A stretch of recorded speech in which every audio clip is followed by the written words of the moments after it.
Assalamualaikum warahmatullahi. Hari ini saya berada di Nusuk Cabin Stay di Dungun, Terengganu. Apa saya nak cerita sikit tentang bestnya berada di cabin stay ni. Kalau saya menyewa kat sini, macam saya pergi ke Terengganu 3 hari 2 malam atau 4 hari 5 hari ke, saya prefer duduk kat cabin stay ni. Sebab apa? Dengan sewa duduk kat sini yang serendah RM170 semalaman, sarapan pagi owner dia siap apa ni bagi kita pilih lagi nak sarapan apa, nak nasi lemak ke, nak nasi dagang ke, nak roti ke, ataupun nak roti canai ke. Dia siap WhatsApp kita lagi, tanya kita nak makan apa pagi ni, nak teh panas ke, nak teh ke, nak Nescafe ke. Itulah mesranya sebab ni. Lepas tu apa yang saya suka lagi tentang Nusuk Cabin Stay ni, dan saya syorkan tuan-tuan kalau nak bercuti ke Terengganu, especially di daerah Dungun, cuba try dekat sini. Kalau saya sewa dekat sini, kat sini tak ada orang. Tapi kalau pergi menyewa dekat pantai-pantai, penuh. Kalau especially waktu raya-raya yang waktu peak kan, macam raya Cina, raya haji ke apa, waktu tu ada cuti kan, cuti umum. Jadi orang pakat nak bercuti kat tepi pantai, lala fully book.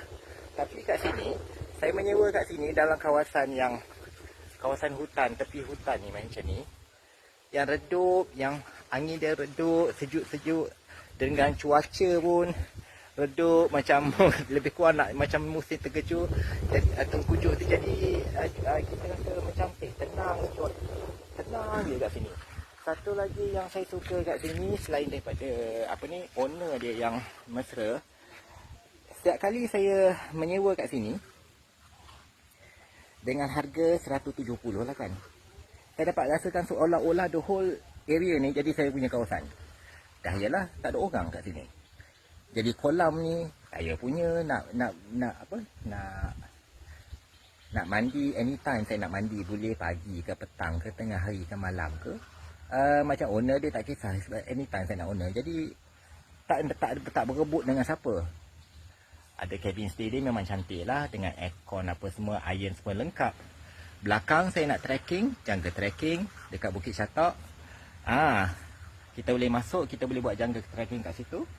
Nak pergi ke restoran, berlambak tak jauh. Keluar sikit je restoran banyak. Nak pergi ke pantai tak jauh, dalam 5 minit boleh sampai je ke Pantai Surak. Berlambak restoran, nak makan ikan siakap apa semua, tak ada masalah. Dan sini tenang lah, tak adalah macam kat luar tepi pantai tu panas. Memang panas. Kalau waktu tengah hari, waktu awal-awal pagi, memang matahari terbit tu memang panas lah. Jadi bagi siapa yang banyak kali bercuti kat tepi pantai, saya syorkan cari kelainan sedikit, datang kat cabin stay. Kalau nak tahu lebih lanjut tentang cabin stay ni, boleh WhatsApp saya. Sebab saya pernah, ini masuk kali yang bukan kali pertama lah, dah beberapa kali saya datang sini.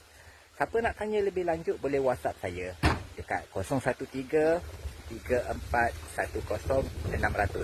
Saya bukan owner cabin stay ni, tapi saya syorkan tuan-tuan rasa sekali macam mana pengalaman baru bercuti bawa family dekat area kawasan hutan, area pinggir hutan. Kat belakang ni dah kira hutan Bukit Syatok. Bukit Syatok, Dungun, Terengganu. Okey, tengok. Okey. Dengan kolam.